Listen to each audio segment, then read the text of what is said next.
Whoever you are, wherever you are, hope you are blessed and doing safe. Ladies and gentlemen, greetings, family. Of course, I'm tuning in. You see me without the glasses off today. But if you're looking for some opportunities, particular advertisement opportunities, then look no further at the link at the bottom to my email address. You can hit me up for advertisement opportunities. We are supporting and promoting your businesses here on this channel. You can also, if you would like to donate and subscribe to our Patreon, a link is at the bottom as well.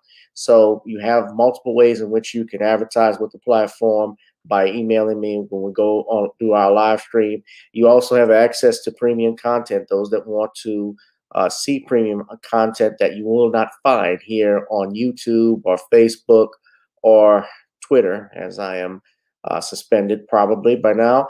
You guys can check out the Patreon at link at the bottom. But advertisement opportunities, definitely email me, gavin.grich1@gmail.com for rates. And for the Patreon, it is the same as the YouTube channel. It is channel gboot2786. All right, I'll holla. Peace. Hi, I'm attorney Gavin M. Richard. Check out my latest book, The Commonwealth of Pennsylvania versus William H. Cosby Jr., The Destruction of Due Process in America. For approximately 2 years now, I have gone on a painstaking quest to investigate the rise and fall of an American icon, Bill Cosby. In the mid-1980s, there was not a star that was higher than Cosby. Advertisements with Coca-Cola, Jell-O, Kodak, along with the #1 television show for 5 straight years in a row. On Thursday nights, it was must-see TV on NBC. Cosby resurrected the genre of the traditional family sitcom that was once thought dead by television critics. He did this as a Black American with an all-Black cast and showed mainstream network executives in white America that it was possible to be successful without showing the worst in people. He also demonstrated the power that television had, as it can make younger people dream to be the best that they can be. However, like many celebrity stars, unfortunately, they all come crashing down, sometimes by their own fault, others not so much. In this book, I attempted to highlight certain things. We go in depth into both of his trials in 2017 and 2018, respectively. What if I told you that these criminal trials were politically motivated by an overzealous district attorney?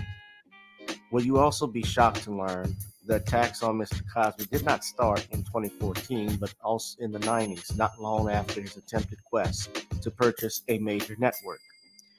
From where did all of these allegations of sexual misconduct come from? Were the accusers telling the truth? In the 2 years of research, with some help from others interested in learning the truth and facts about this case, we discussed both the legal reasons why his prosecution and trial were illegal, unwarranted, and also the possible personal motives as to why this may have occurred. Most importantly, we warn about the dangers of prejudice and why trial by social media, or mainstream media rather, should never be the norm. All this and more in The Commonwealth of Pennsylvania versus William H. Cosby Jr., The Destruction of Due Process in America. Available on Amazon this fall in Kindle and paperback format.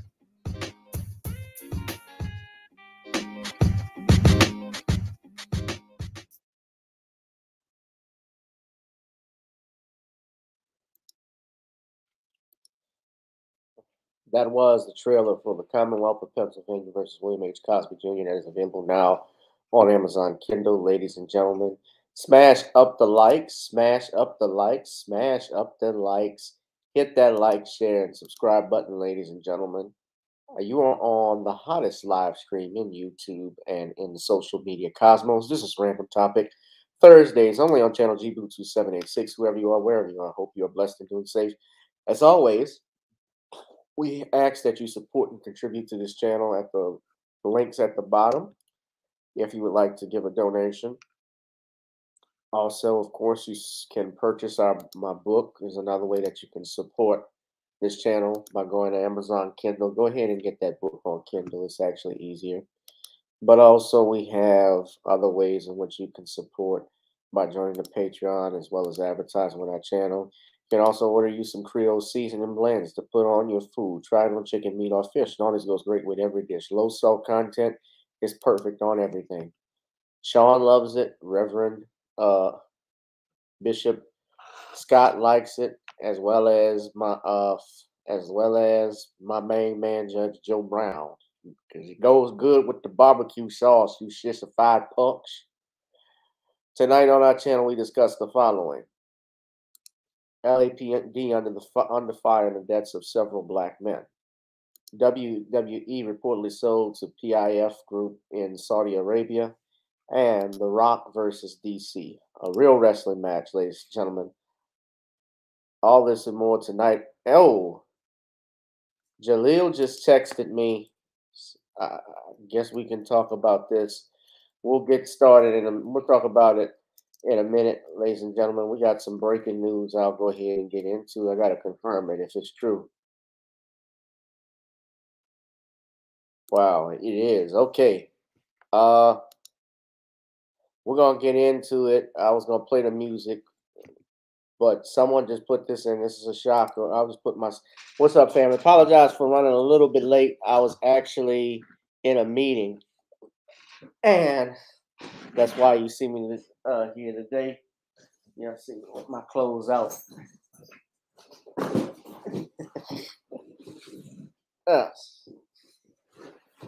Excuse me for that.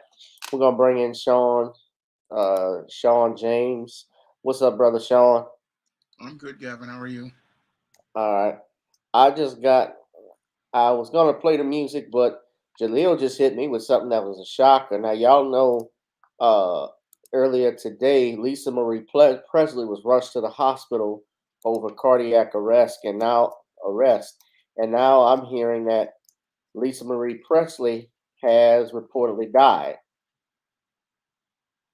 It's been confirmed by the AP that Lisa Marie Presley, the only child of Elvis Presley and her mother Priscilla, is dead at the age of 54.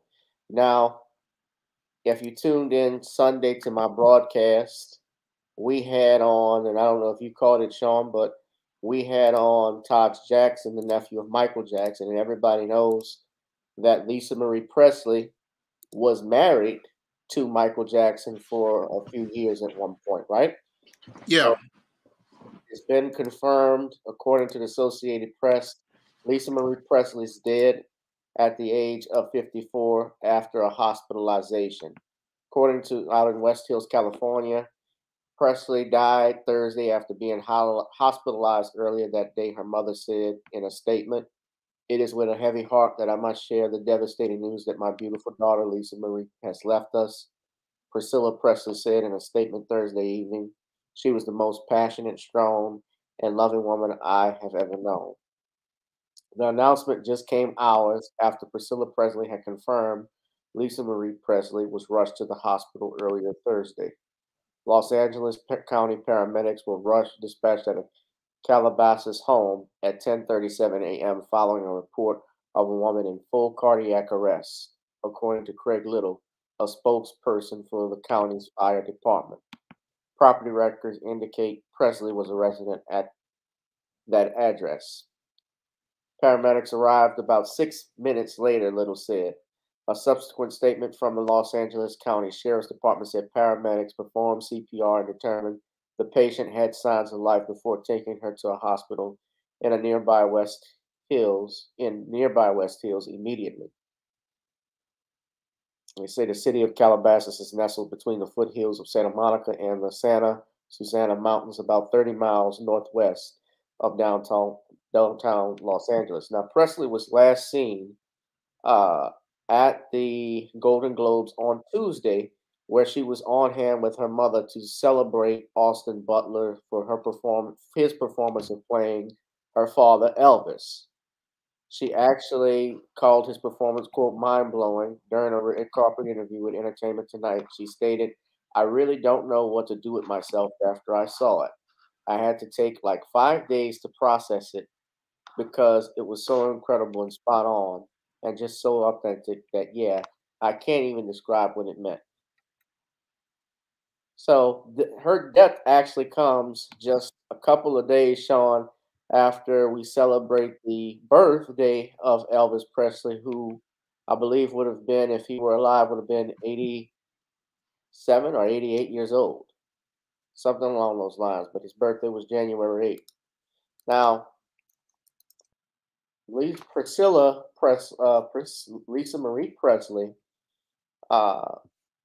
had, he would have been 88.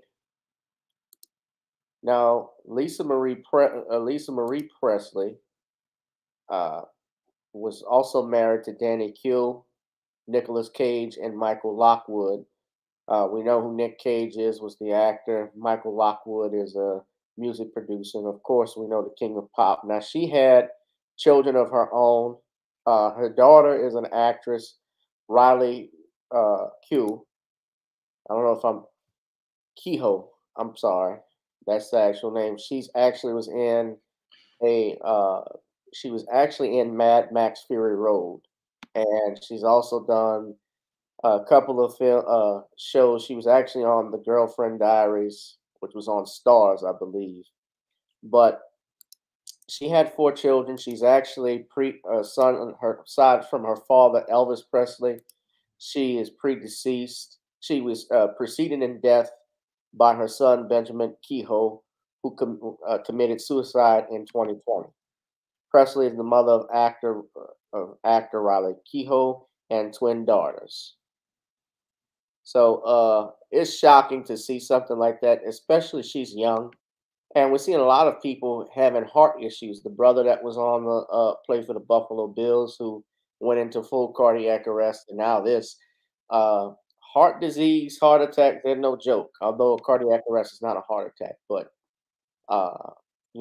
it can happen at any moment. That's why you have to live life to the fullest. And she has always been in the spotlight, Sean. You have any remarks on Miss Lisa Marie's passing?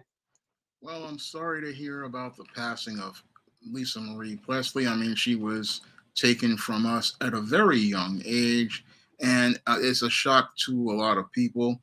I mean, it was just very abrupt. You would never expect a 54-year-old woman who was in good health to sadly, tragically pass away. But heart disease is a very dangerous disease, and sadly, I don't know what to really say about this, but I'm just sad to hear about her passing, and my condolences go to her and her family.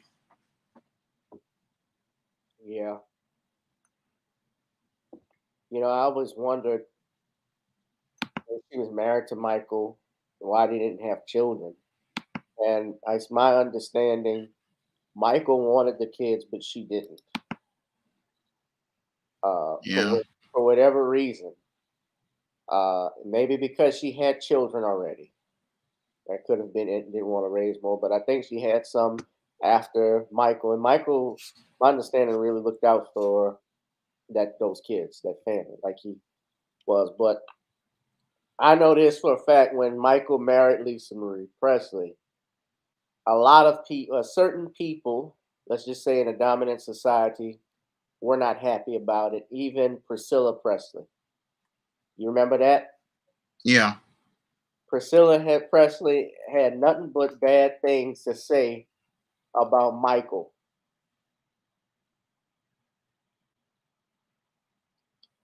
Oh, I remember when they were talking shit about him on they were talking shit about him on Oprah.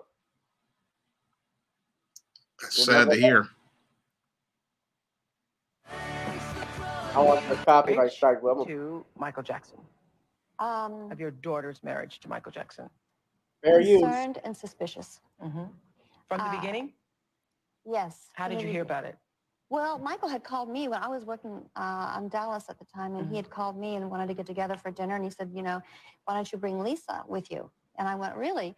I said, This is before they had met? Oh, yes, Okay. before they met. And I said, she's only 16, and she's kind of young, And he was saying, oh, no, I want to meet her, and, blah, blah, blah. I went, well, she's in school right now. And Did you know him? I didn't know him. Oh, okay. No, I didn't know him. So that kind of passed. And then he got a hold of her somehow through a mutual friend, and they started talking. And I think she went through how the process all happened. And then she went off and got married. No, I didn't even know she got married. I had someone tell me. Tell me Well, I where gotta clarify something though, Sean. She said he tried to reach out to her when they was she was 16. You notice she didn't follow up when they got married. By the time they got married, she was an adult. All right, and it's no different. Let's not forget, Priscilla was fooling around with Elvis when she was a teenager. Am I right? Yeah. So you were the moment you found just out. clarifying it. And it came on the news. And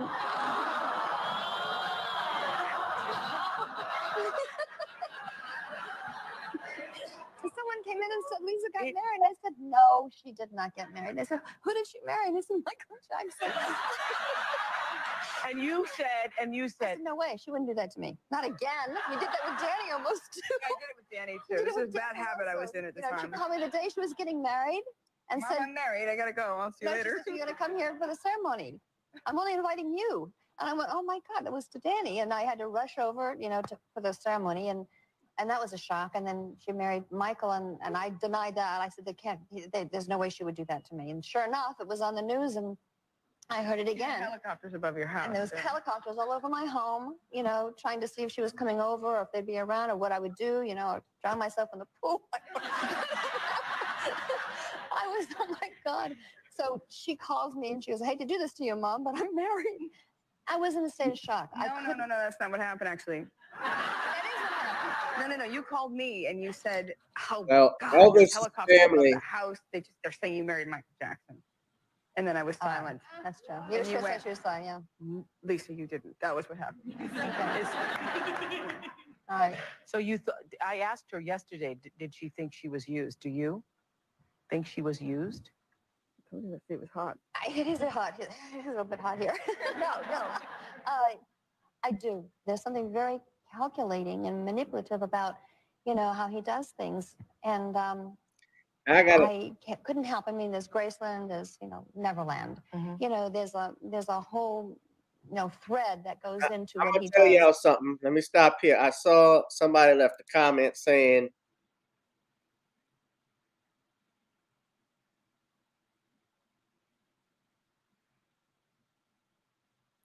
Music World said that Lisa told Oprah that she wanted to make sure everything was good before having children with Michael because they were going to go up against so much. I call bullshit on that. They were going up, you know why? They were going to go up against much the minute they said I do. But Sean, where is Elvis Presley? Where's his people from? Well, they're from the South. Hold on. We're going to be specific now. I think they're from Tennessee, Jim Crow, Tennessee. No. Well, I don't know. I don't listen to music. You don't listen to music, really? I don't listen to that kind of music. I don't listen to Elvis music because Elvis is a racist. But I mean, I thought you might have known this, but no. Okay, Sean's got to keep up with pop culture.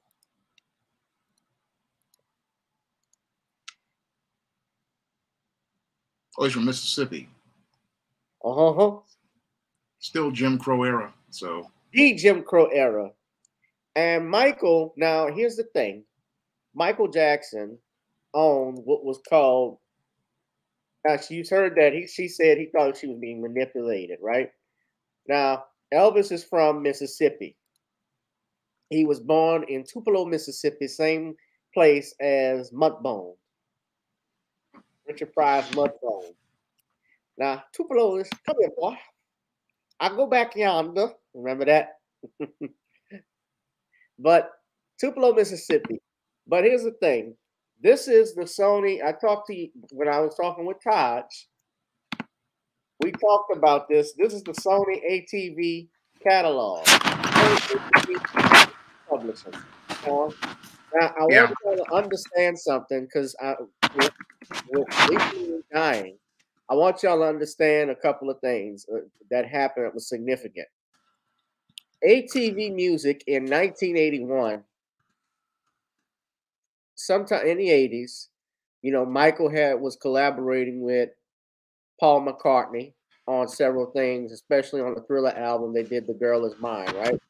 Yeah. And even before that, they had collaborated because Michael did Girlfriend, which was a song on Off the Wall that Paul McCartney did.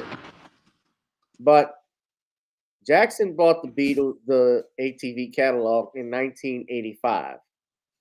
And him buying that didn't sit well with Paul McCartney. But that and when I say it, people mistakenly call it the Beatles. The Beatles were a part of it. It wasn't just the Beatles. Within that were other artists, and the other artists and some of their songs included, as I stated before, Nat King. These are just the songs in here. Look at this. Another company acquisition was made in 2007. Now, this is I'm jumping ahead of myself, but there were over, I estimated, 250,000 songs total by the time Michael passed of that catalog. And when he bought the ATV catalog, not only was the Beatles in it, Elvis's music was in it as well. You know that? No, I didn't know that. So the point and what I'm talking about here, and some of the other songs that are in that, including Moon River, Footloose. You see right here, a music publishing, another company acquisition was made in 2007. So Michael's still alive then when Sony ATV purchased Famous Music, a music publishing business with song catalog of more than 125,000 songs, including Moon River and Footloose. The deal sought by Viacom included the assumption of around $30 million of debt. The song catalog included the hits of Eminem, Akon, he's current, Linda Perry, I don't even know who the hell this is, Bjork, Weirdo, Shakira, and Beck, as well as music released from films by Viacom Division's Paramount, which had founded Famous Music in 1928, and DreamWorks Pictures. Now, so Michael owned half of that. Now, when he was married to Priscilla, to Lisa Marie, barring, of course, a prenuptial agreement, they live in California. She's the only daughter of Elvis Presley. Anything he has, of course, she inherits. But if there are royalties, for instance, no, I get what you're saying, Music World. I'm not against you. But you understand what I'm saying, Sean? Yeah. That's community property.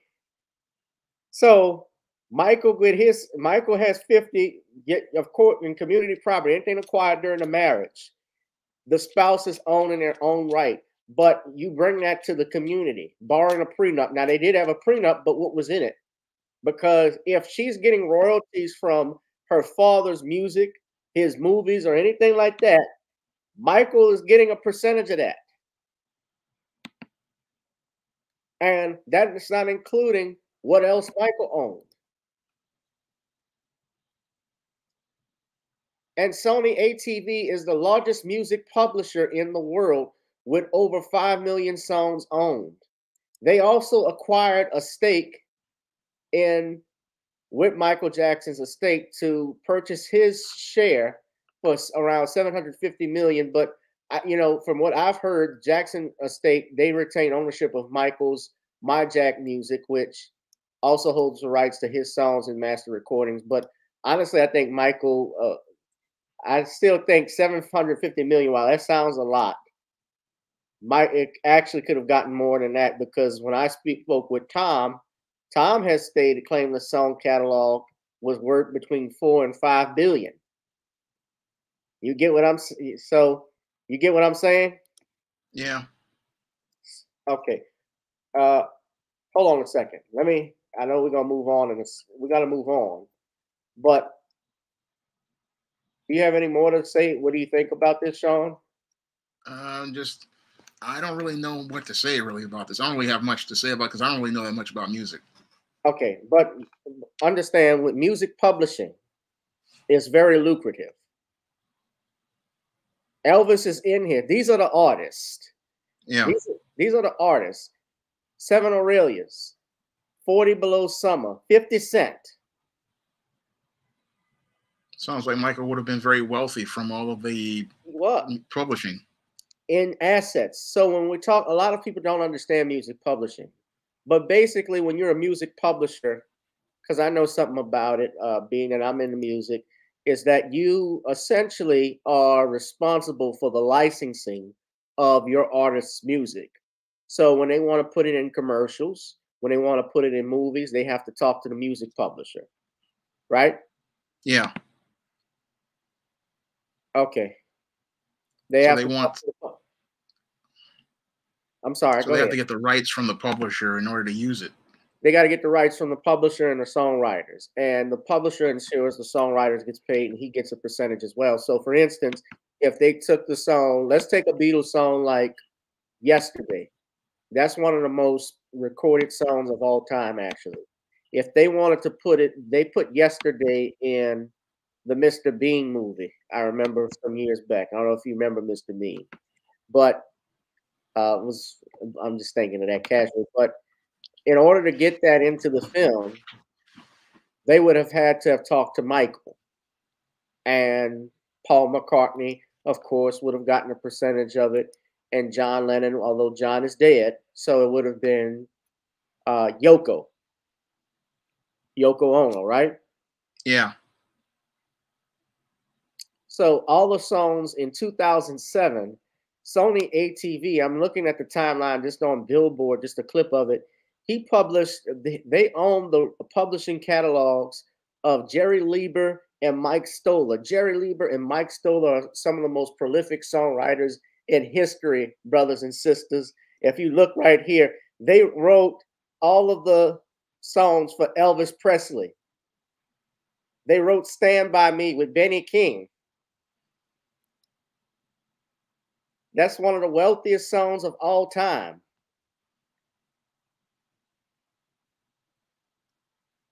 So Michael purchased for the catalog in 1987. Look who's in this: Elvis, Bruce Springsteen, Hank Williams, Little Richard, the Rolling Stones. How you think he was able to get them to do We Are the World? He was their boss.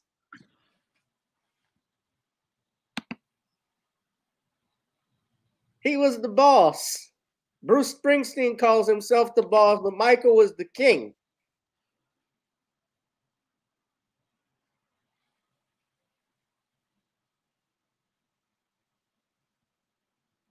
Look at all of this. CBS sells its recording division to Sony for $2 billion. So they get Michaels, they got Bruce Springsteen, Bob Dylan, Portrait Records, Columbia, and Epic Records, Barbra Streisand, Billy Joel, Willie Nelson. He owned half this shit. And y'all walk around saying the man's broke? He had wealth. He may have not had the liquid cash like he did with Thriller, but he had assets.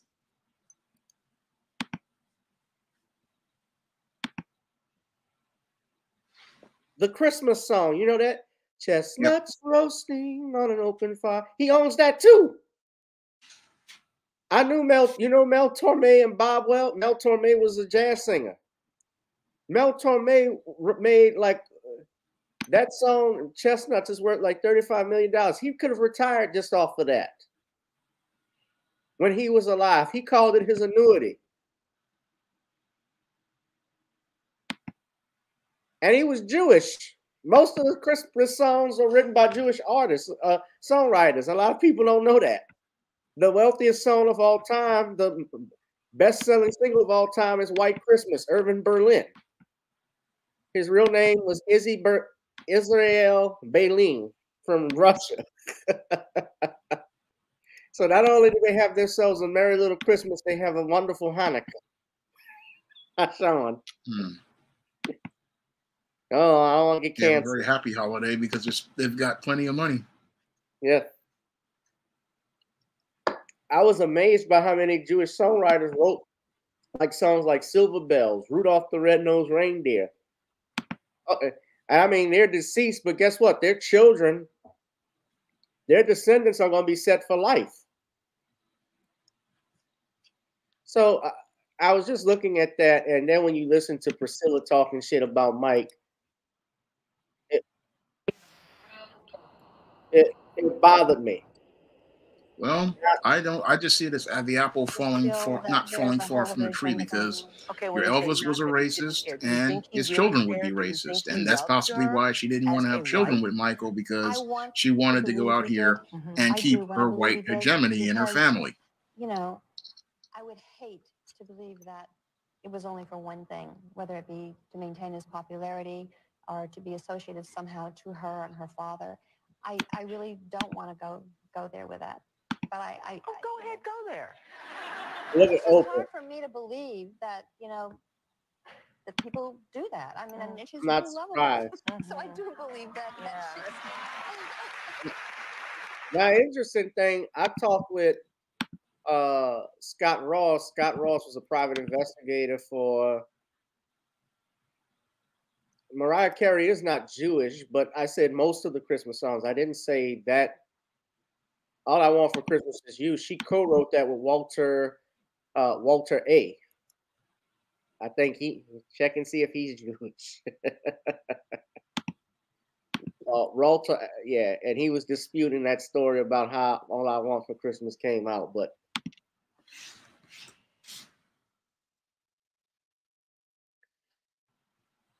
she died on her father's birth month and on the 12th of the month, like his son. Whose son? Right? I think Elvis I heard Elvis had black children.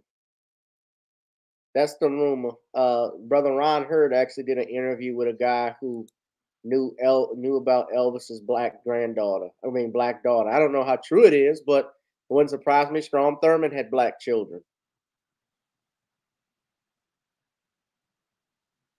Cooch is cooch. But I am sorry to hear of her passing. She's young. Yeah. Yeah. But I heard from Scott Ross. He told me that when she was going through the divorce, I think he was talking to Nicole, but he said when she was going through the divorce with Michael, she was all in a fit because she was upset that it happened. So Mike might have been laying down some pipe. I don't know. I imagine, I bet he had to pull it out with his glove. I just want to make you feel real good inside. And you think he was smooth talking girls like he does in his albums? Just, you make come on, you little PYT.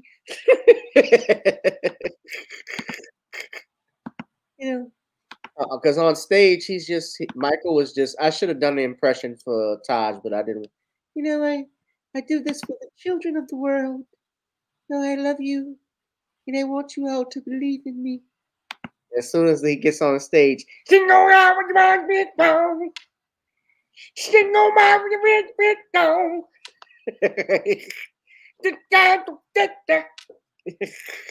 That's when he had the James Brown syndrome, Sean. You couldn't understand what he was saying no more.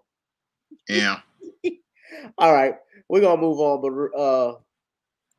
yeah, I'm sorry to hear about Lisa Marie Presley. I am. That was a shock, but hit that like, share, and subscribe button, ladies and gentlemen. We're gonna get started. But yeah, that was some breaking news we had to get into. So I want to talk about this though. This was bothering me. The LAPD is under fire in the deaths of several black men.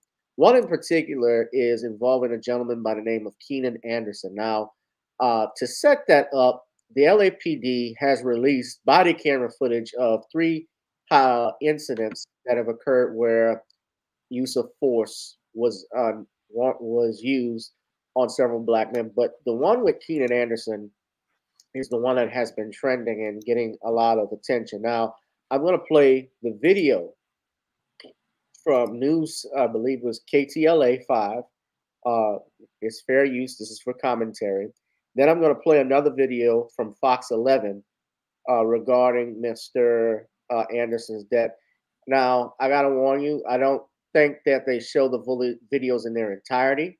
The videos actually were heavily edited by the Los Angeles police, which garnered scrutiny from activists and many other people. So, citizens, concerned citizens. So, we're going to play that. The police department is under fire tonight after 3 use of force incidents involving I warn y'all, if you're queasy about violence, I've seen some of this. Just a warning. Viewer discretion advised. It's always sad when we see things like this. There was a use of force with the taser, and I believe Mr. Anderson, and I'm going to talk more about him, but Mr. Anderson did pass subsequently after this. Now, I'm going to play this, but if you don't want to see it, now's the time to turn your heads.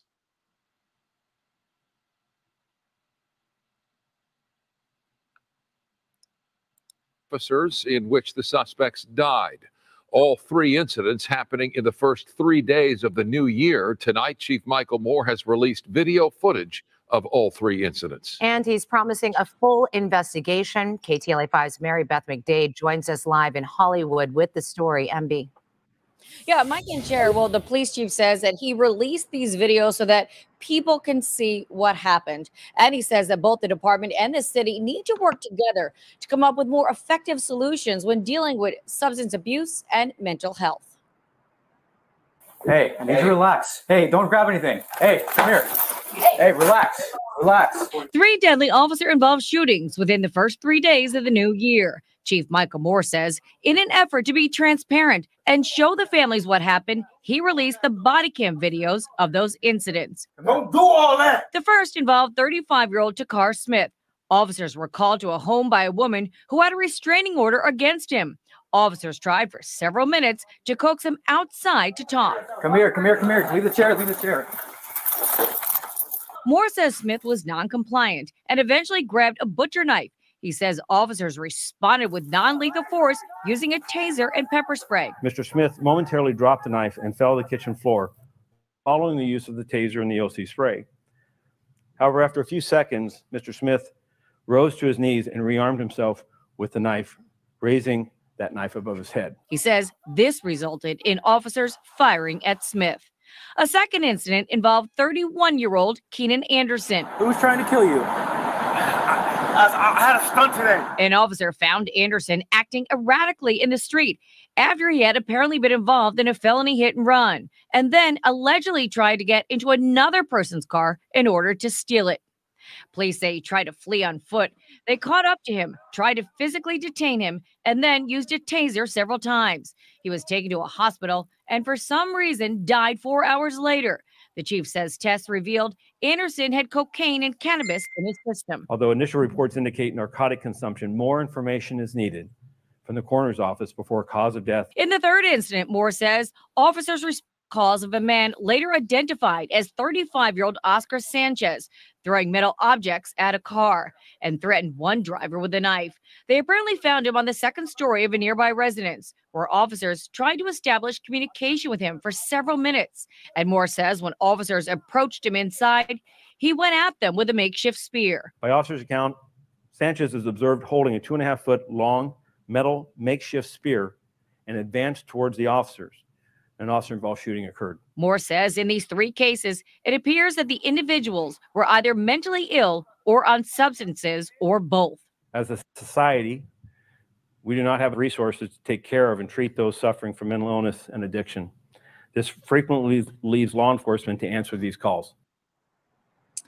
LA's new mayor, Karen Bass, released a statement saying, in part, I have grave concerns about the deeply disturbing tapes that were released today. She goes on to say, it is time that proven reforms are universally implemented and accelerated within LAPD. Los Angeles must lead nationally on mental health and use of force reform. Now, if you'd like to see more of these videos that the LAPD released, well, you can just go to their website and you'll see the videos on there. For now, reporting live here in Hollywood, Mary Beth McDade. We're going to send it back to you guys in the studio. All right, Mary Beth, thank you. All right. Now, talk about Keenan Anderson.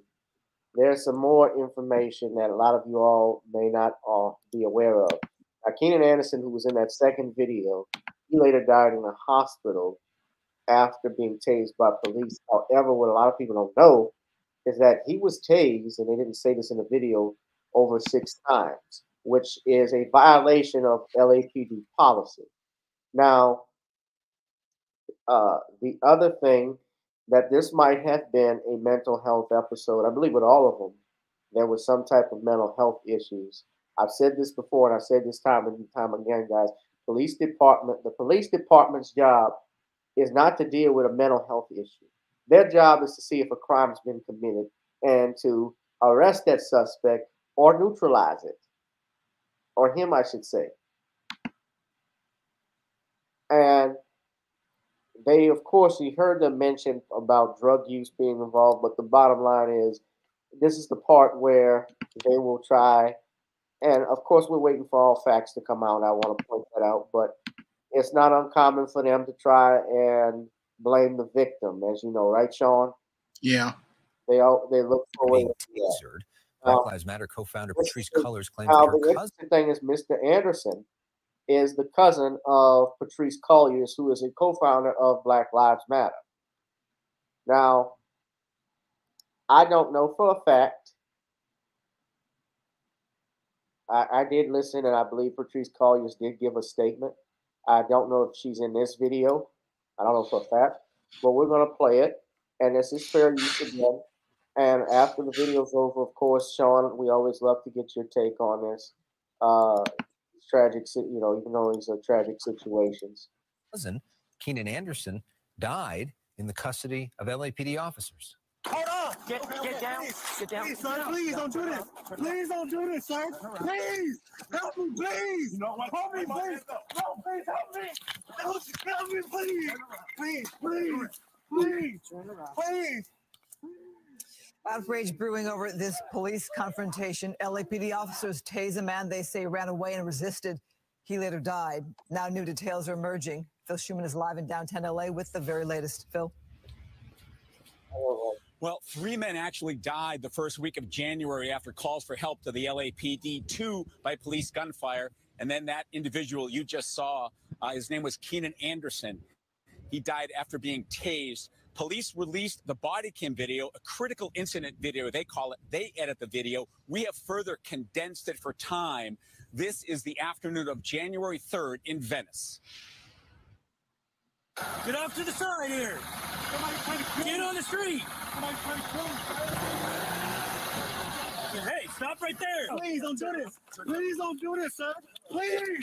Help me, please! He's trying his jaw for me. He's trying his jaw. Stop it! Stop it! I'm gonna tase you. I'm gonna tase him.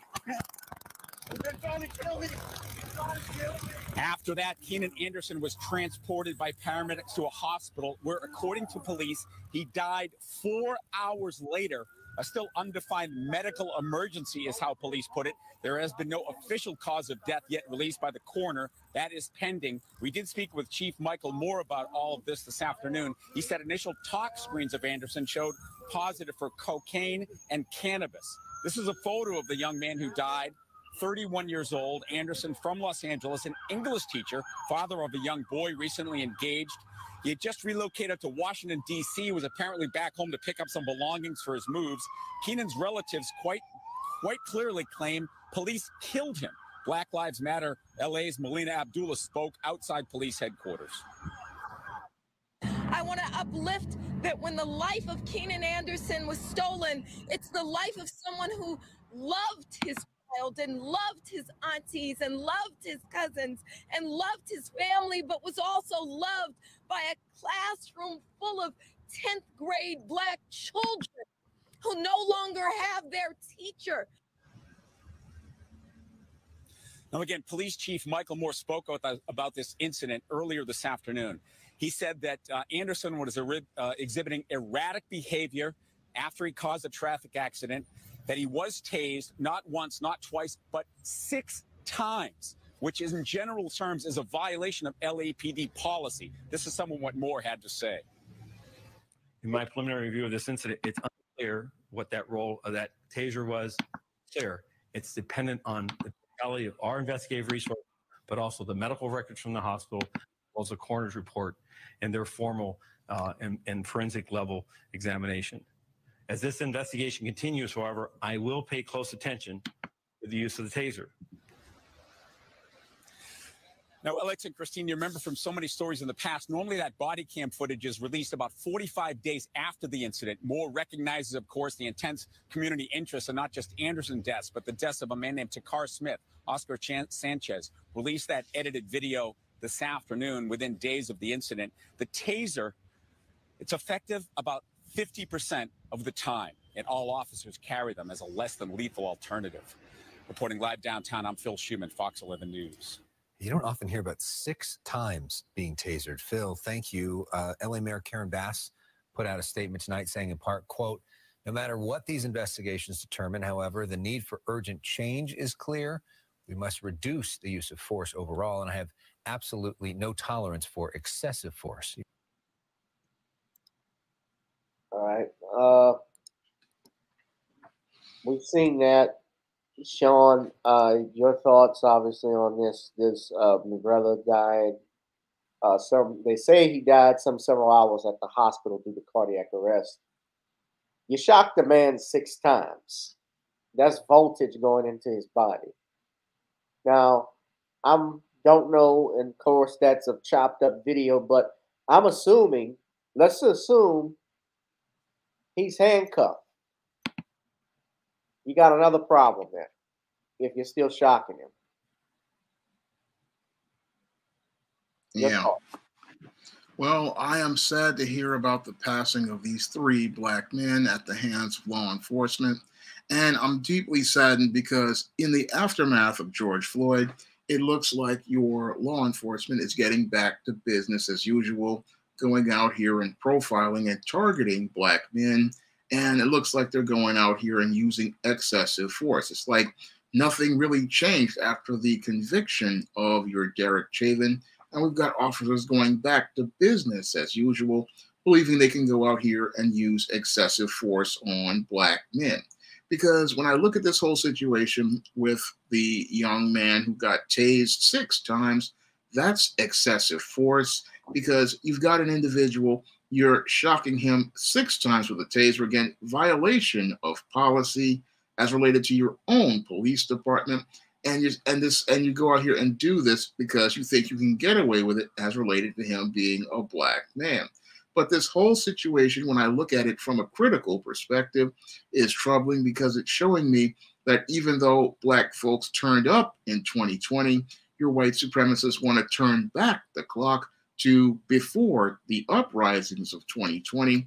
And sadly, we got 3 Black men who lost their lives because we're not being vigilant, Black people.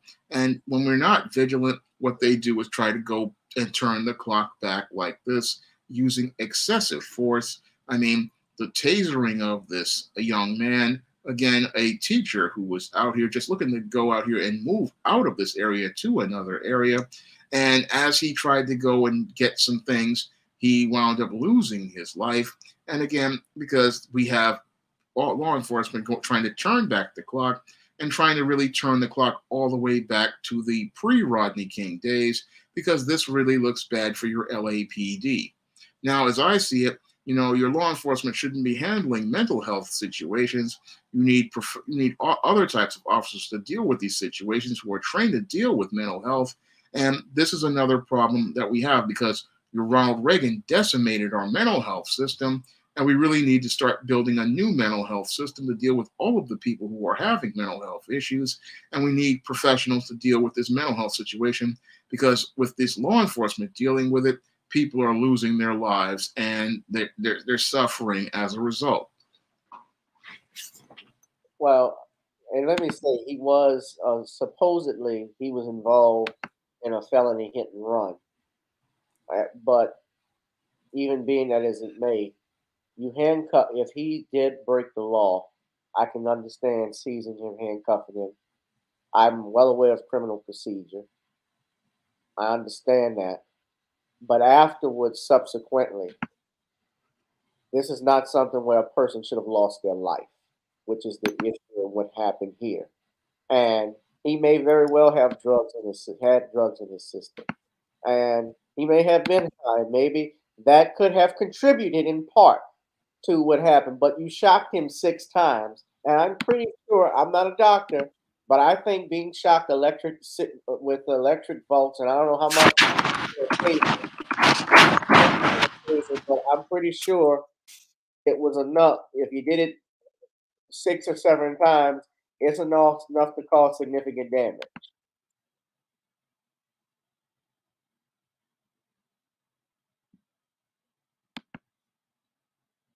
$50,000 volts. I believe in a standard. The voltage on a police, it varies. Some of them could be 1,200. I've seen some that have 50,000 volts. I don't know what is in it, what kind he has. So I don't want to say anything falsely, but we can, of course, research that for another day. But it's sad to see that this man, his life is gone. And let's be real, the police department, they're not going to do nothing. Nope. Police officers, listen to this. You're having the police do an investigation on itself for murder, for a homicide, possible homicide, till the coroner's report comes out, right?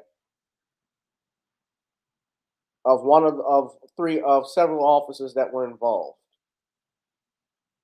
It's like the wolf investigating the massacre of the chicken coop.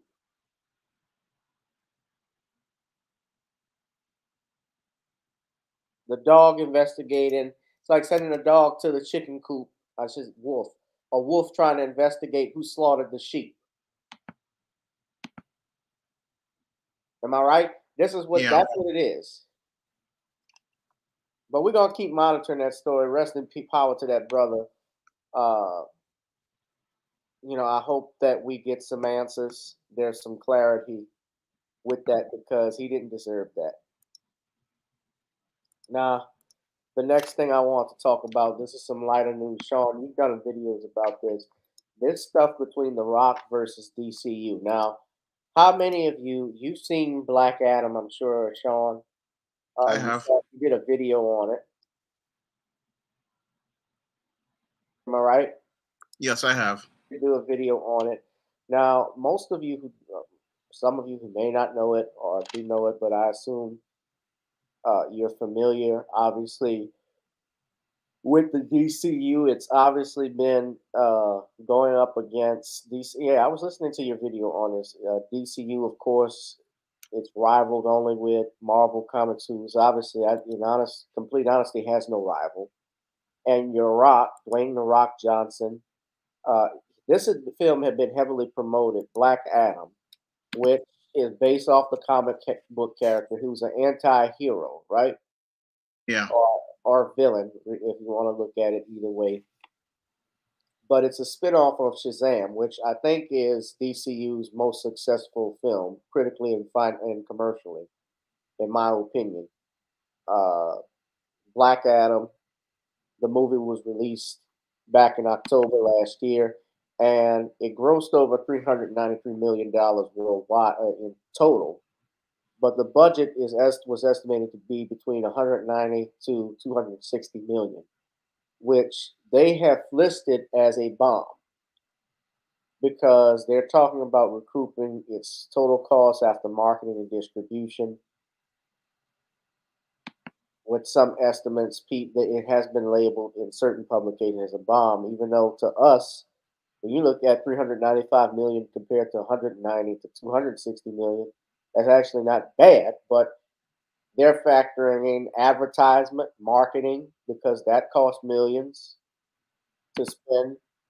And the film, to me, I saw it was actually pretty good, but there has been a lot of fighting between The Rock and DCU. Of course, they're not actually, and it's unfortunate, they're actually not going to be doing, I believe, a Black Adam sequel because after the release of The Flash, James Gunn, who did the Guardians of the Galaxy, is rebooting everything.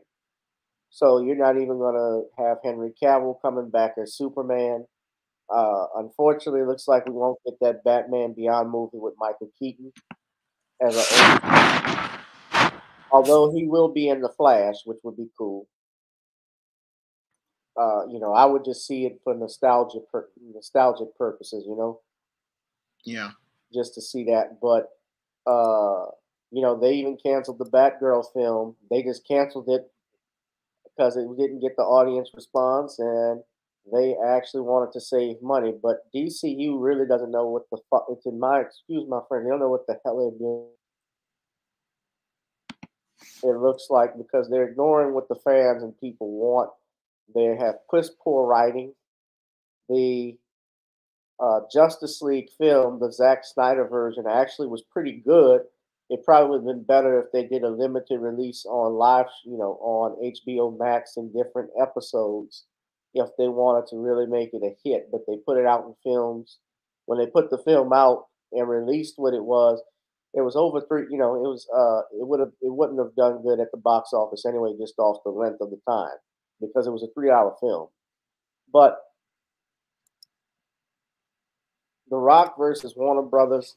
This is one. They say, why this is one fight even the Black Adam star can't win.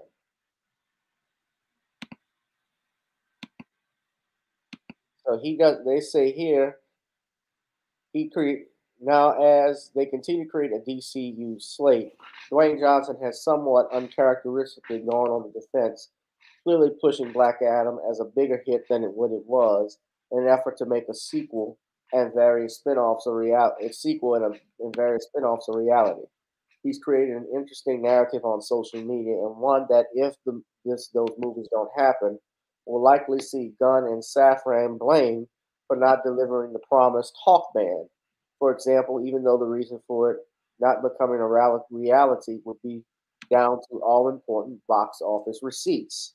In this feature, we take a look at why a war with Warner Brothers and DC Studios is one Johnson isn't going to win. So one of the things they say is that even though he's a highly successful action actor, he does not have enough sway over at Warner Brothers.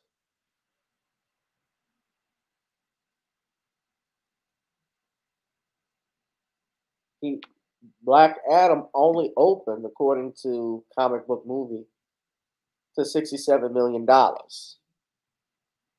Now, if you're doing a big box office film, you got to bring in at least $100 million in your opening weekend. That's the standard has been set by films, obviously, like Jaws, of course from the 70s, but even in the 90s as a kid, when they had Jurassic Park. When that opened, that was huge. Star Wars. What are some other? Spider-Man.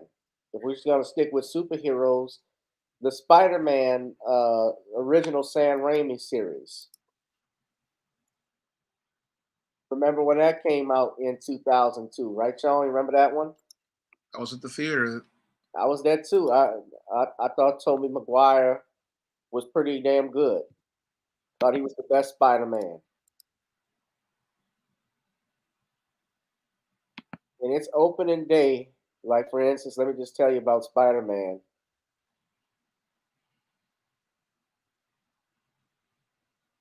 The opening box office, it became the first film to pass the $100 million mark in the opening weekend, even when it adjusts for inflation, with $114 million gross, establishing a new opening weekend record.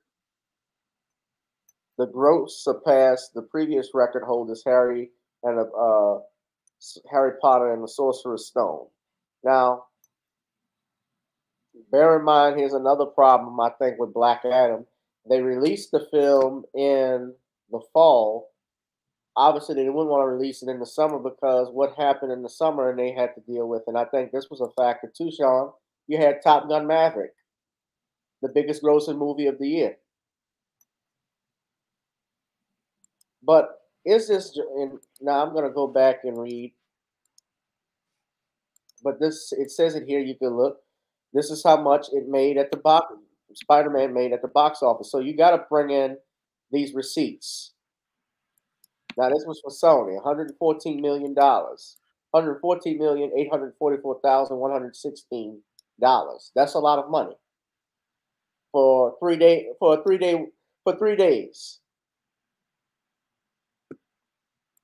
And Black Adam underperformed, but you know, the movie business, and I'm gonna let you talk, Sean, but is this all The Rock's fault? Why the film underperformed? I know you've done a video on it, but what was the real reason why this film didn't do as good? Well, the reason why the film didn't do well as they anticipated has nothing to do with Dwayne Johnson. It has to do with the Warner Brothers executives. And it was the Warner Brothers executives who made a series of mistakes that led to Black Adam underperforming. Now, the first mistake I believe those executives made was releasing this film during the fall because Black Adam had a summer movie feel, and they should have made it go head-to-head with Top Gun Maverick because your summer audiences definitely would have enjoyed this movie, whereas during the fall, people like to release a lot of art house type movies. So this was one of the major mistakes that your Warner Brothers Discovery made as related to your Black Adam. Now, the second mistake that they made was during the production of the film, and that was greenlighting another $40 million after a test screening went bad. Now, your Warner Brothers, because they were insecure about the reaction that the audience gave the film, greenlit another $40 million and reshot several frames. And once they reshot those frames, that ballooned the budget from $190 million to $260 million. And at that point, the film possibly would have never turned a profit because at a $260 million budget, the studio would have to get over 3 times that amount of money. And again, $260 million.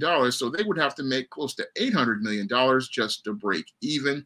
And the film would have to do $1 billion in order to pull a profit. So they spent way too much money on this film and they released it at the wrong time. But how is that Dwayne "The Rock" Johnson's problem? I mean, that's the critical question I want to ask. How can you hold Dwayne Johnson accountable for things when he is not an executive who goes out here and makes decisions on when a film is released or when a film gets distributed or when a film gets money for its budget?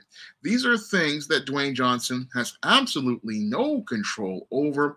And what the mainstream media is doing is trying to go out here and trying to manipulate those who are naive to the entertainment industry, because those of us who know the entertainment industry, we know that an actor has no control over budget. We know that an actor has no control over a release date. We know that an actor has no control over the overall finished film. No, the finished film is controlled by the executive producer and the director, and the release date is controlled by Warner Brothers executives. And if you know the history of Warner Brothers and the last 40 years since the original Superman movie, you would know that Warner Brothers has been interfering in films ever since about 1980 when they were filming Superman 2. Now, during Superman 2, we had the Salkins go out here and fire Richard Donner, and an iconic director who went on to direct many great iconic films like the Lethal Weapon movies, and many Goonies and many others. And he was fired from the Superman film and replaced with Richard Lester because the studio didn't like the idea of a dark Superman like those featured in Superman 2, and they wanted to go with a much lighter tone on the character. And ever since then, your Warner Brothers executives have been meddling in numerous film projects, from the Batman franchise to the point where they interfered with Tim Burton, to the point where he wound up being pushed off the Batman films with Batman Forever, and that franchise tanked just like Superman tanked right after the executives meddled. And I also remember Halle Berry's Catwoman movie. Warner Brothers executives and producers once again came and interfered with the production of that film, to the point where Michelle Pfeiffer left and many other actresses turned down the role until Halle Berry took it over and wound up in a movie that was a disaster that torpedoed Halle Berry and Patoff's careers. And then we had the Snyderverse, which was interfered by executives. So your Warner Brothers has been interfering in films for over 40 years, but they want us to believe The Rock is the bad guy, and they want to try to spin this narrative. But those of us who have studied the Warner Brothers superhero franchises know that Warner Brothers has been its own worst enemy for the last 40 years, and they've undermined their own success. But they want us to believe Dwayne Johnson is the problem. But I believe Dwayne Johnson will do what Richard Donner did when he was fired from Superman, go on to have a successful career with other projects, and we will see that the real enemy of Warner Brothers is Warner Brothers itself. Yeah, I think they just done a piss poor job. It's like they don't have. It's like they don't have a clue of what they're doing. No, they do not. Warner Brothers is the problem here, and many comic fans who have been following them for many years, we have been trying to say, hey, you're the problem here, and since you don't want to change, it's just time to walk away from you and just let your movies just keep flopping, because you don't want to go out here and make better films. No, they don't. And I mean, he obviously is a big star, but it looks like all of these movies. And here's another thing: they want The Flash to come out, and we're canceling projects. Isn't Ezra Miller? He has been like a problem child. I'm not gonna call him a child. He's been fucking up everywhere, getting busted for burglaries, beating on women and shit. Yeah. And they're not canceling his stuff. That just shows you how backwards Warner Brothers is, and that's why you just have to walk away from them. Because since they don't want to get their stuff together, we just need to just get away from them. They want to remain in dysfunction, and if they want to remain in dysfunction, I can vote with my wallet and go find something else to go watch. Speak of the devil, look, he's pleading guilty. Yeah, they're trying to clean him up so that they can salvage this Flash movie, but he's just such a problem. Nobody wants to watch him.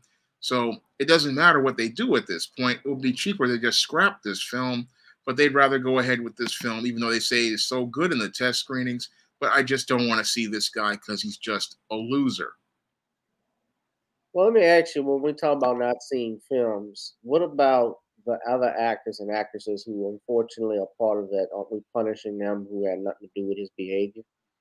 No, I'm not punishing them. I mean, if they really want to go out here and save the DC cinematic universe anyway, they just need to scrap this film, because at this point, nobody really cares about the DC extended universe since you're James Gunn and Peter or whatever his name, Safran, are going to reboot everything. So at this point, these movies are just cannon fodder, and it's just better to just scrap them and move on. Yeah, I don't even think they're going to be doing Wonder Woman again. Yeah. Yeah, it's just we starting from scratch. I think that, and pretty soon it's going to be like Martin Scorsese had talked about, how the superhero movies are going to fade out. They're not. He said how Marvel is not true cinema, And no, it's burning out because it's not art. It's just off an assembly line. Yeah. Hit that like, share, and subscribe button, ladies and gentlemen. Speaking of The Rock, because that was one wrestling match. Speaking of wrestling, I got to talk about this. Now, have you heard that WWE is reportedly, this was a surprise to me. It's being reported that the WWE, Vince McMahon, is prepared to sell the WWE to Saudi Arabia PIF. And it's actually been reported because originally they stated, according to a tweet by Yu Hassan that has been deleted, the tweet said WWE had been sold to Saudi Arabia's public investment fund and the company would go back to private. However, that is not the case. Now, Vince McMahon has returned. Remember, there were allegations against Vince McMahon for sexual harassment and assault that forced him to step down late last year. And his daughter, Stephanie McMahon Leverquist, who is the wife of Triple H, who is also, I believe, he's the COO, Sean? Yeah. Or he's a chief creative officer. He's a chief creative officer. Basically, he and his wife were running WWE after Vince stepped down. He comes back. And it will become a private, and eventually what would happen is he's said to have sold the company to Saudi Arabia in a move that will take the company off the public stock market and back to being a private business, per DAZN Pro Wrestling reporter Steve Mulhassan. Now, you know WWE is the leading professional wrestling company that has broadcasting deals with Peacock, USA Network, Fox, and it went public on the New York Stock Exchange on August 3rd, 1999. The business, of course, was started by Vincent McMahon, who is Vince McMahon's father. And now, you know, because of course Vince had two children of his own, Shane and Stephanie.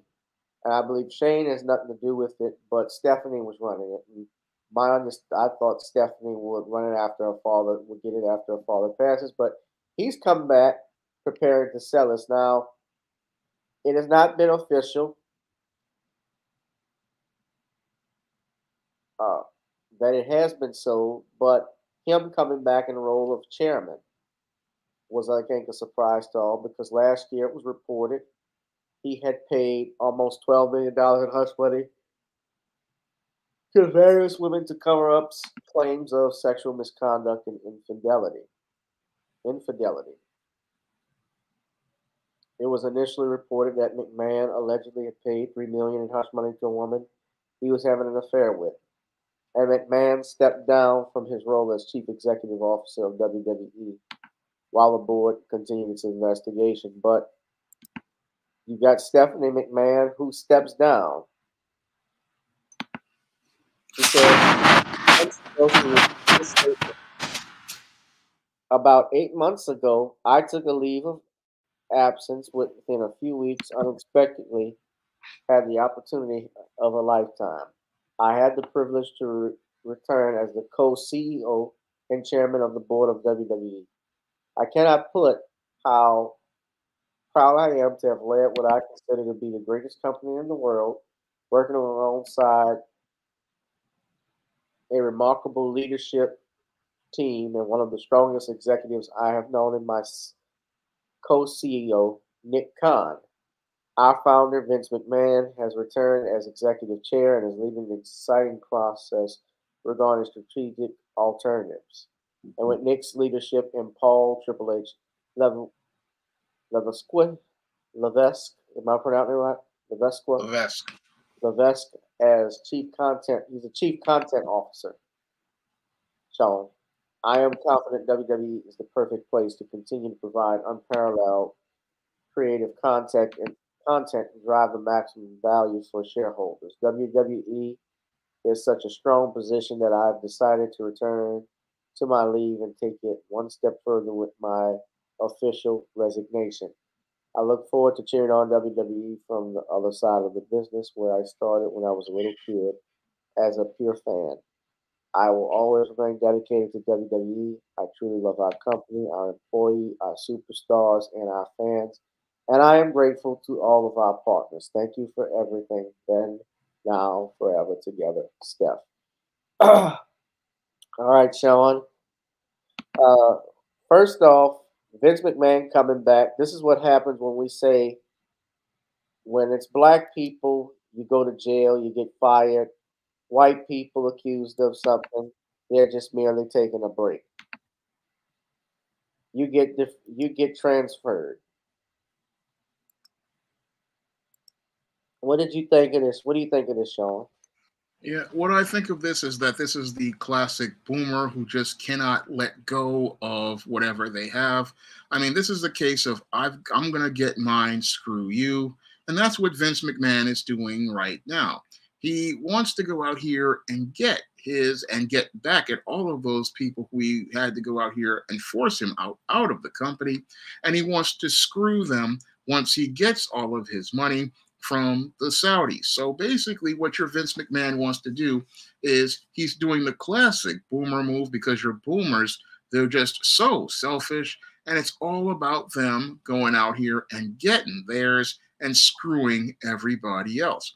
That's what he's doing by going out here and looking to sell WWE out from under his daughter and his son-in-law. What he's trying to do is screw them over because his father, Vince McMahon Sr., wasn't thinking that way. No, Vince McMahon Sr. was like, this is my company. This is my legacy. I want to pass my legacy on to my son. But your Vince McMahon isn't thinking about that because, like most boomers, he's extremely selfish. And he's like, this company is mine. I'm going to hold on to it forever. And when I give it away, I'm going to destroy it so nobody else can have it. Classic boomer thinking, because that's the way baby boomers think, because they were given everything and never had to work for anything. And we see your Gen Xers in Stephanie and Paul Levesque, Triple H. They're looking to go out here and build on what their father and grandfather have established.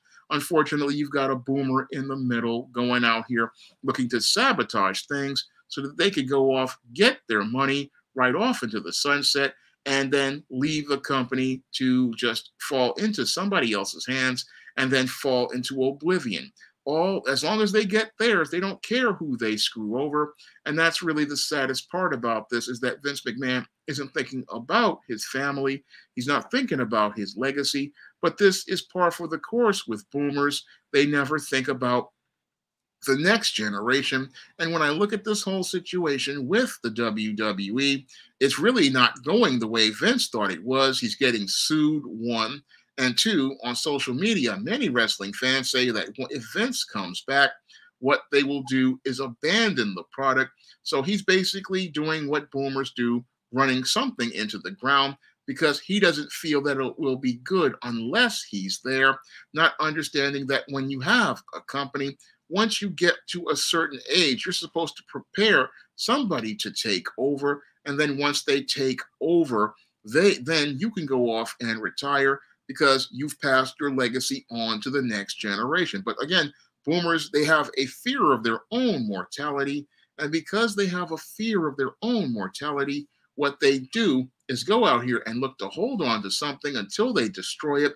And they don't want anybody else to go out here and mess up what they've established. So what they do is go out here and try to hold on to something or run it into the ground. But this is backfiring because many WWE fans are saying, hey, I'm not going to watch this product if it's sold to the Saudis. And what your Vince really doesn't understand is that many of those fans were white males, and those white males escaped through wrestling, and they don't like the idea of an Arab owning the product that they go out here and escape from. So he's basically shooting himself in the foot And that's why you hear these people saying, oh, the company isn't sold, and they trying to push back on it because he's going to run this company into the ground if he gets his way. And that's basically what boomers do. Boomers would rather see something get destroyed rather than try to pass a legacy on to the next generation, because they don't trust the next generation to go out here and maintain what they built. Let me ask you on this part. Saudi Arabia, now, of course, they're confirming, WWE is saying that they haven't sold it, but WWE has been doing, they have been promoting events in Saudi Arabia. I know since at least 2014, they have done shows, initially non-televised house shows, and then I believe they started to do hosting some pay-per-view shows eventually. They even had the first, I believe, a women's wrestling event, which was a first in that country when Natalya and Lacey Evans participated in Crown Jewel 2019. That was Natalya Neidhart. Yeah. Yeah.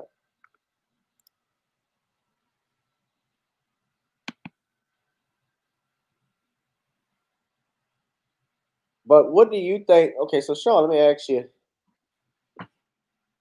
how would it be? What do you think WWE, if they sold it to, if it was in Saudi Arabia, what do you think would happen?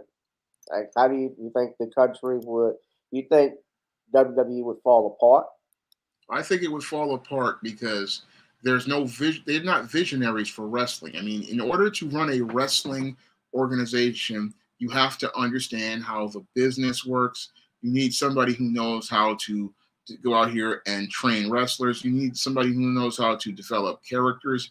You need somebody who knows how to develop storylines around characters. You need somebody who knows how to produce sequences for characters. And I don't know if the Saudis know how to do this because they're outsiders looking in.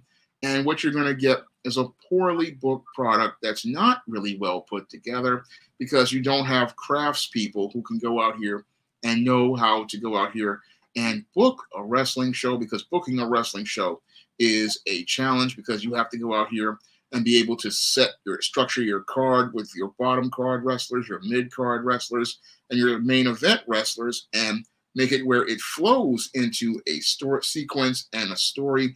And you also have to be able to keep your characters well developed as you're doing these shows all throughout the year. And a new owner would not have that experience that your Vince McMahon or many of these other people like John Paul Levesque, who does this on the regular. So a new owner means we're going to get a disaster because none of these people have the experience, because most of the people, once the company is sold, are leaving. And that means that your WWE will be a pale shell of its former self.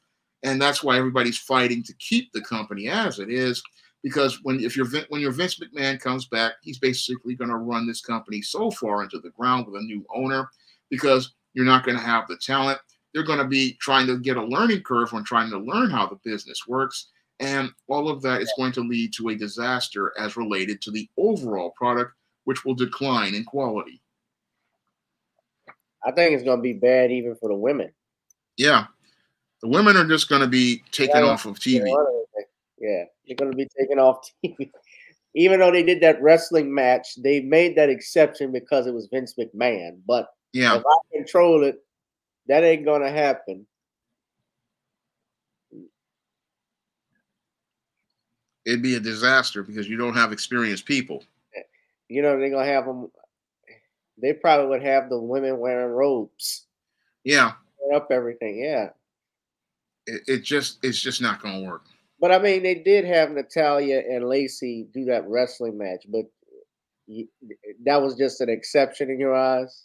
That's an exception. The women would be off TV completely under a Saudi owner.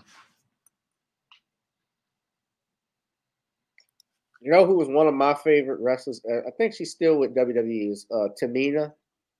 Yeah, she's still with them. Yeah, she's with Dana Brooke. She's had a feud with him. But she was Natalya's partner until Natalya got hurt. Right? Yeah. Yeah. She was fine.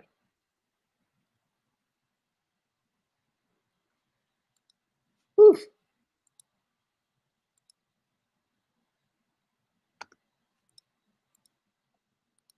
You know who her father was, huh? Superfly Snuka. Yeah, she's cute, huh? Yeah. Yeah. Give it glue. You know, she had Snuka, Jimmy Snuka was about to get in trouble before he died. He had I think Alzheimer's, if I'm not mistaken, so he couldn't. Yeah. They couldn't try him. Last thing, that's interesting take, man. I think WWE is already fallen into the ground, and a lot of it also has to do with the fact that they have a monopoly on the wrestling business. I think when they killed the Monday Night War, when they had the Monday Night Wars, when it was at its peak, and subsequent the aftermath after acquiring WCW, there was a lapse period where we cruised through, but now the children that have watched it, like you and I, we're adults, we're not really into it. I mean, I watch it off and on, but I think AEW is good. They got some good stuff. Who's the Black Women's Champion?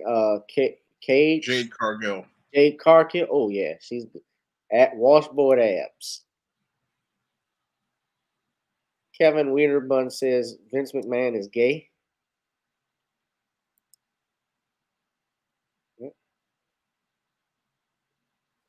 Now, based off what I've been reading,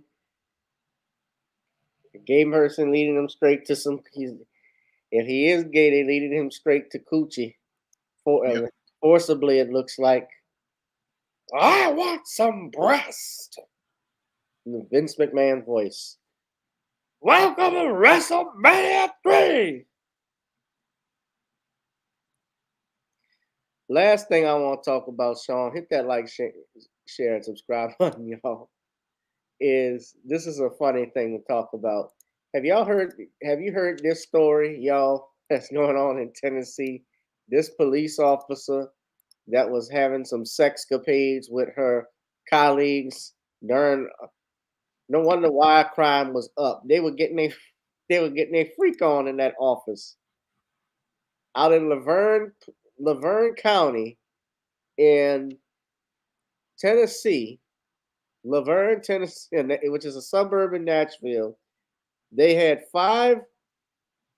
at least five of its male officers had sex with a female officer, both on and off the job. I thought they would say both on and off the top. Excuse me.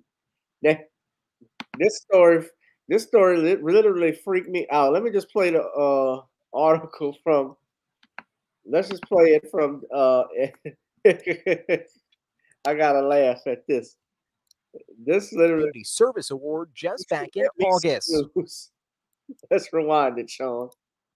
Shocking investigation finding sexual relationships, sending explicit photos, and open marriages involving Laverne police officers. The city's report, obtained by WSMV through an open records request, says it all centered around Officer Megan Hall, who was given the department's Community Service Award just back in August. The report says Hall.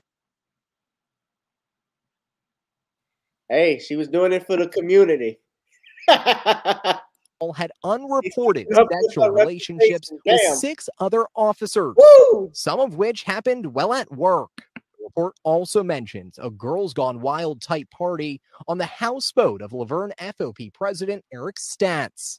A city spokesperson confirmed the report in a statement, but said, quote, additional details cannot be released at this time due to the ongoing investigation. The report obtained by WSMV says Hall and all of the men admitted to the relationships. Another officer also admitted to workplace violence for choking a staff member who was sitting at her desk. Tonight, HCA Healthcare is facing accusations. Now you look at the names of the officers that were arrested. I'm sorry, that were fired. Sergeant Eric Statz, who is the president of the department's Fraternal Order of Police chapter, told the news media that none of the officers would be making a statement. I guess they left everything in that hot tub. But 3 officers were only suspended. Officer Larry Holliday, Patrick Magliocco, and Gavin Charbel, no relation, have been suspended. Not the Gavin y'all looking for. Not the Gavin you love. But Megan Hall, who's the officers pictured here, was fired along with Sergeant Lewis Powell, Sergeant Henry Ty McGowan, Detective Seneca Shields, and Officer Juan Lugo Perez. Oh, she ran the Rainbow Coalition. Lewis Powell. I know that's a black man. Lewis Powell. Colin Powell. Man, I don't know what to. Y'all hear that?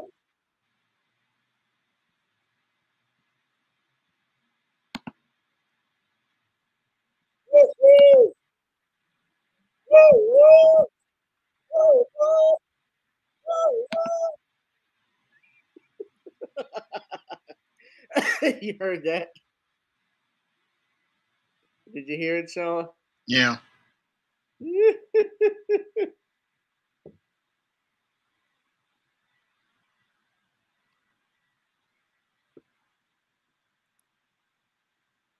It was Powell. Oh, we know it was one of the black officers. It had to be Powell, yeah. Seneca was another one. Seneca Shields. His mama named him. Named him after his grandfather, Seneca. But Juan Lugo Perez. Estos mulatos, papi. God. Ooh. Ooh. I had to laugh at that, man. She rode the train. They all aboard.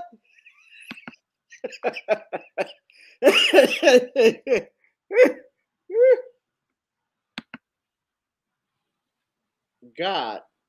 God. Woo. Shields told on himself under questioning. Powell, Magliocco, Holliday, Shields, and Lugo Perez all admitted to having sex with Hall. Hall admitted he had sex with those officers and with McGowan, as well, the report says. She also said she shared nude images with Holliday, Magliocco, McGowan, and Charbel. Shields told city investigators that Hall performed oral sex on him in a police gym after initially having claimed, "I've never had sex with Megan Hall." So he went and did his Bill Clinton. I did not have sexual relations with that police woman. This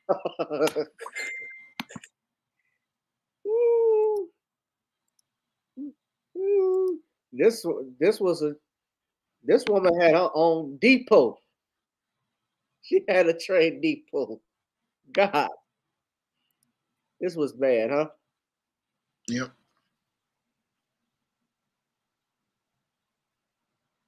It also said, but this is even worse. Now listen to this.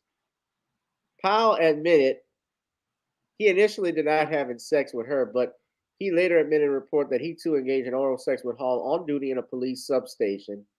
He admitted that as the investigating progressed, he and Hall compared notes in a failed bid to keep their price a secret from investigators. They would meet up at Planet Fitness, according to Powell, and he confirmed they discussed the investigation, and Powell told Hall he denied all the allegations during his investigation with HR.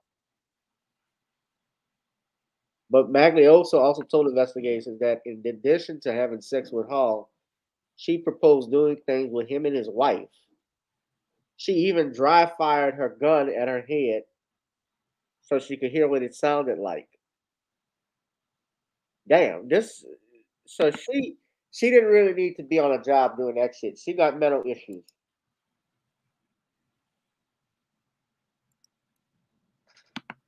Yeah, she wasn't the top cop. She was cop and top. Ooh. Yeah, that's my main concern. They need to check to see if they got some STIs. They don't want the package. At any rate, Sean, there's only one thing to do.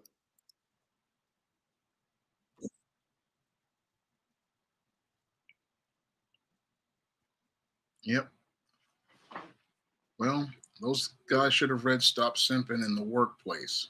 They wouldn't be in this mess if they read Stop Simping in the Workplace. Because in that book, I tell people not to crap where you eat, because if you crap where you eat, you wind up getting yourself jammed up. You know, they were jamming something, but not the rough, not what you had in mind. But I have to wonder, why didn't the police catch this in their psychological evaluation? I mean, this woman should have never been on the police force, because usually they give you a psychological evaluation. But wait, this is a white woman, so they gave her a pass because she was a white woman. And the pass that they gave her allowed her to give passes to all of these other guys who basically were running a train on this woman. And she was giving more rides than Coney Island Cyclone. She had more twists and turns than a doorknob at the Holiday Inn. Shit. And more men walked on her than a rug at Buc-ee's.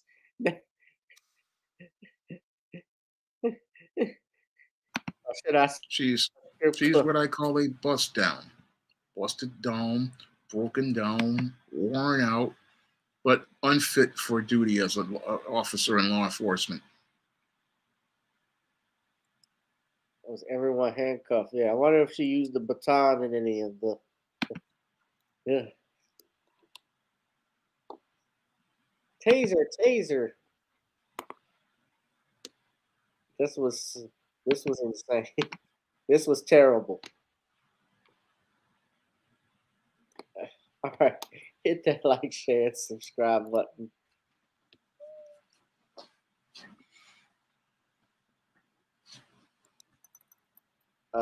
Get The Commonwealth of Pennsylvania versus William H. Cosby Jr. on Amazon Kindle. Man, I'm gonna have to do some more videos because they're still coming at Dr. Cosby with stuff. You know that? Yeah. You know, Amber. I told you about Amber Ruff. I don't know if I told you this, but that thing with Amber Ruffin and how she made a joke about him. I mean, look, comedians make jokes all the time. I'm not even gonna say what a comedian can't say, but I'm just talking in general. Just people that don't have that sense of what's going on because they don't read. Like, we've done the research into this.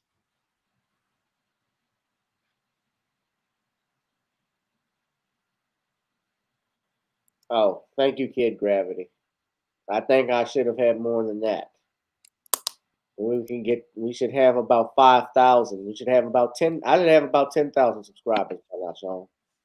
Yeah. Don't crap where you eat. They didn't get that memo, Music World. Her husband was a dork.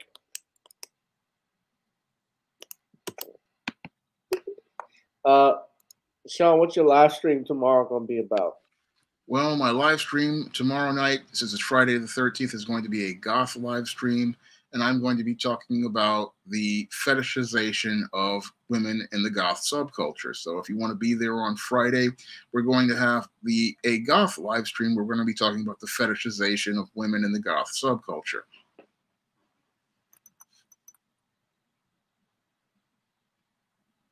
That sounds like a winner. All right, y'all. Don't ride no party trains at work, okay? If there's a train that you're taking, make sure it's the actual subway, especially if you're in New York. All right, I'm going to get on out of here. I like to, go ahead and read the report. I'm going to put the link. Woo, woo! Woo, woo! Woo, woo! Woo, woo! Come on, pal. Show me that baton, Officer Sergeant Powell. Oh, Sergeant Powell. That's a 10-4 officer. That's a 10-4 officer. Oh.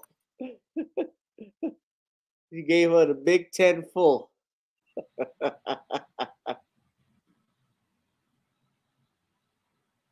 The big 10-4, Officer Howell. This is a real life police academy. Yep. Where's Mahoney when you need him, huh?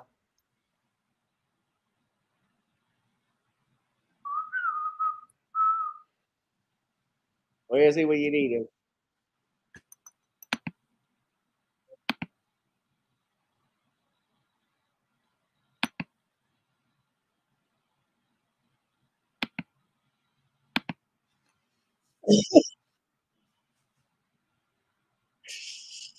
I'm not gonna put it off.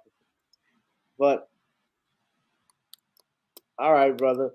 Well, I'm not gonna keep you. Please, guys, of course, if you want to donate to the channel, if you liked everything, shout out to Darius from Atlanta. Hit that Cash App, PayPal, or Zelle that you see here, as this channel is not monetized. And Sean, I want you to stay on after I record. I have a legal thing I want to talk to you about right quick. All right. Okay. But we're gonna wrap this up, guys. I'm likely not going to do a live stream on Sunday. As most of you who are, maybe all of you are not aware, I'm going to be very busy coming back from a little trip. But on Sunday, we actually are going to have a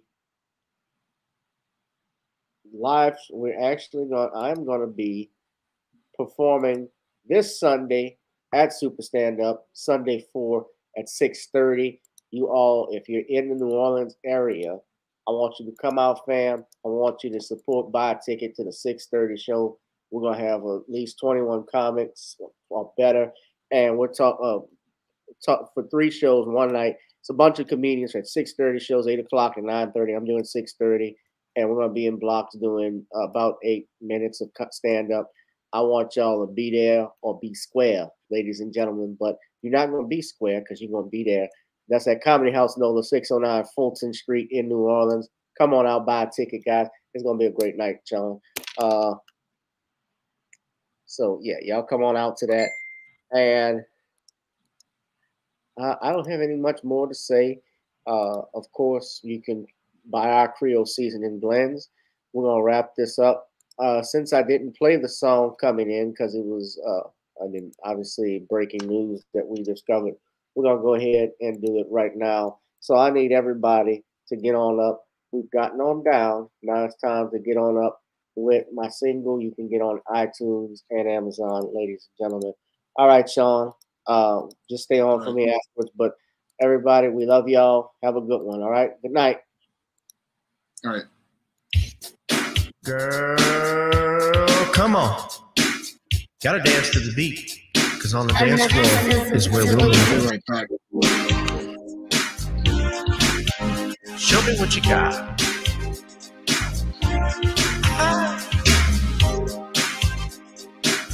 Gotta feel the groove. Feel the groove, get on the floor.